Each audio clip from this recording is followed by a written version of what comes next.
बदतमीज समधन। बेटी की माँ के कुछ तौर तरीके और कुछ संस्कार होते हैं। बेटी का घर बसे या फिर उजड़े, ये तो बेटी की माँ पर ही निर्भर करता है।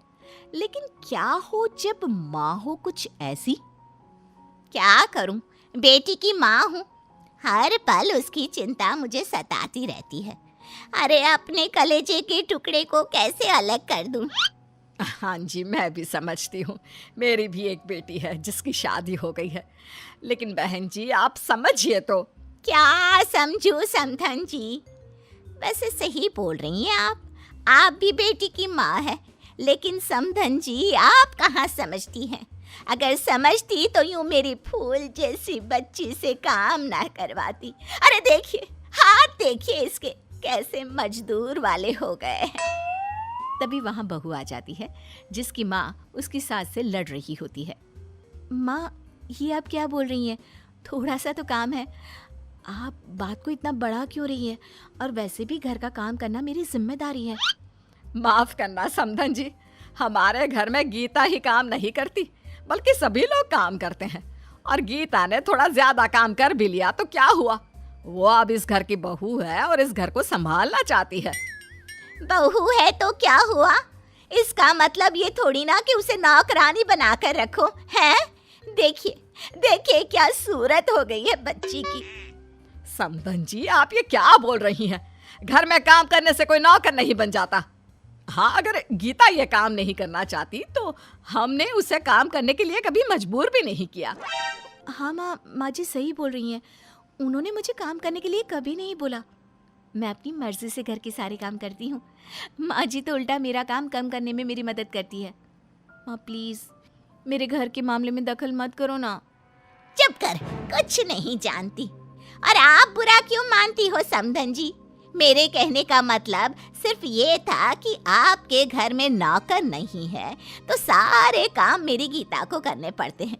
अरे देखिए बेचारी के हाथ कैसे हो गए हैं घर के काम कर करके।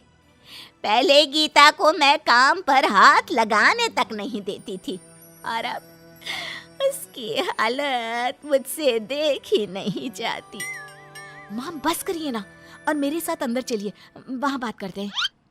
अगले दिन पार्टी में आस पड़ोस के लोगों से, अरे वो देखो, गीता लोग भी आ गए हैं। गीता और गीता की सास तो आ गई, लेकिन ये तुम्हारी माँ कहाँ रह गई? मैं भी आ गई। मैंने कहाँ जाना है जी?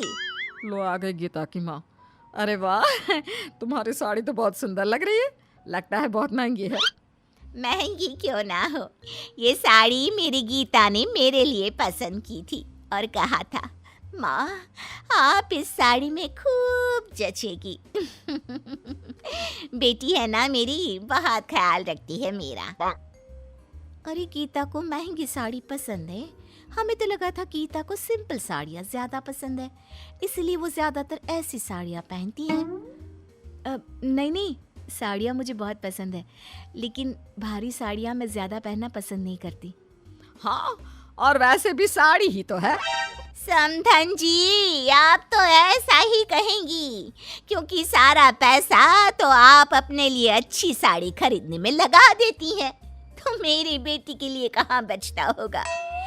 वैसे भी देखिए कितना एडजस्ट कर रही है वो आप लोगों के घर। माँ, अब फिर शुरू हो गई। सिंपल साड़ियाँ गर्लिश लुक देती हैं और हैवी में मैं अम्मा या बड़ी औरत जैसी दिखती हूँ। चुप कर, क्या मैं झूठ बोल रही हूँ? हैं? आप खुद ही देख लीजिए मेरी समधन की साड़ी, देखिए जरा, और एक नजर मेरी बेटी की साड़ी पे डालिए और फिर बताइए आप खुद। हाँ, बोल तो आप सही रही हैं। सास की साड़ी बहू की साड़ी से ज्यादा महंगी है। ये तो भाई ठीक नहीं है। क्यों? क्या ठीक नहीं है? माँ जी, आप प्लीज इन लोगों की बात का बुरा ना मानिएगा। देख लिया, अब तो मानते हो ना कि मैं झूठ नहीं बोल रही। जब तक मेरी बेटी मेरे साथ थी वो महंगे और ब्रांडेड कपड़े पहनती थी, और शादी के बाद की हालत तो आपके सामने ही है। बेचारी की क्या जिंदगी बनाकर रख दी है समधन जी ने। ऐसे ही गीता की माँ हर जगह हर समय गीता की सास की बेइज्जती और उनके साथ बदतमीजी करती ही रहती है। लेकिन एक दिन, आप हमारा दिया हुआ कोई तोहफा क्यों नहीं लेती? क्या आपको मेरी बच्ची को परेशान करने में मजा आता है? समधन जी माफ करें, लेकिन इतना महंगा तोहफा हम नहीं रख सकते। हमारा इरादा गीता को तंग करना नहीं है। हम भला गीता को परेशान क्यों करेंगे? वो बहू है इस घर की, बीवी है मेरे बेटे की। यही तो बहुत बड़ी प्रॉब्लम है कि वो आपके इस फटीचर से घर में रहती है आपकी बहू बनकर। न तो यहाँ एसी, न वॉशिंग मशीन और ना ही एक अच्छी कार जिसमें बैठकर मेरी बेटी आराम से यहाँ वहाँ आ जा सके। इस घर में मेरी बेटी को सिर्फ दर्द और एडजस्टमेंट ही मिलेगा। उसे कुछ भी उसकी पसंद का नहीं मिलेगा। समधन जी, हम अपनी तरफ से पूरी कोशिश करते हैं कि बहू को कभी किसी चीज की कमी ना हो और वो हमारे साथ खुश रहे। आपकी हरकतों से हमें सच में बहुत दुख होता है। दुख माय फुट!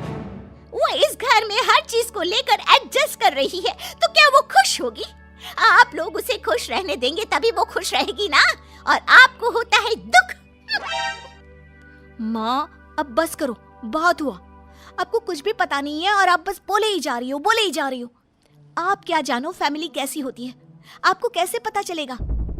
आपने आधे से ज्यादा वक्त तो अपने करियर को दिया है। तुम्हें क्या लगता है वो सब मैंने किसके लिए किया? अपने लिए?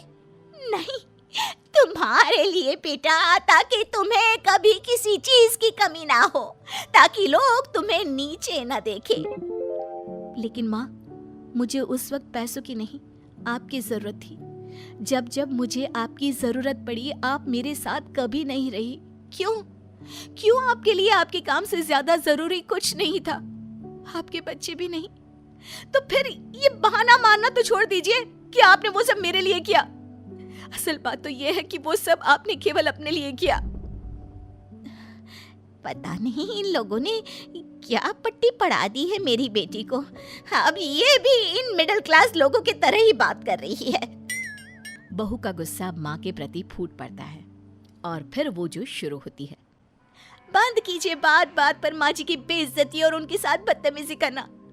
अगर आप उनकी इज्जत नहीं कर सकती तो कम से कम उनकी बेइज्जती तो मत कीजिए। आपको क्या पता उन्होंने मेरे लिए क्या क्या किया है। आप जानती हैं, पिछले महीने मुझे बहुत तेज बुखार था और माँ जी ने उस वक्त 1 हफ्ते तक मेरा इतना ख्याल रखा, मेरे पैर बिस्तर से नीचे नहीं पड़ने दिए।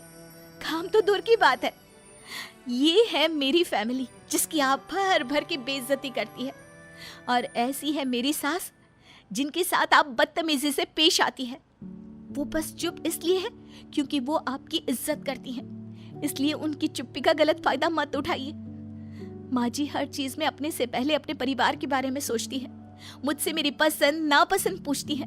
क्या आपने कभी मुझसे पूछा कि मुझे क्या पसंद है और क्या नापसंद?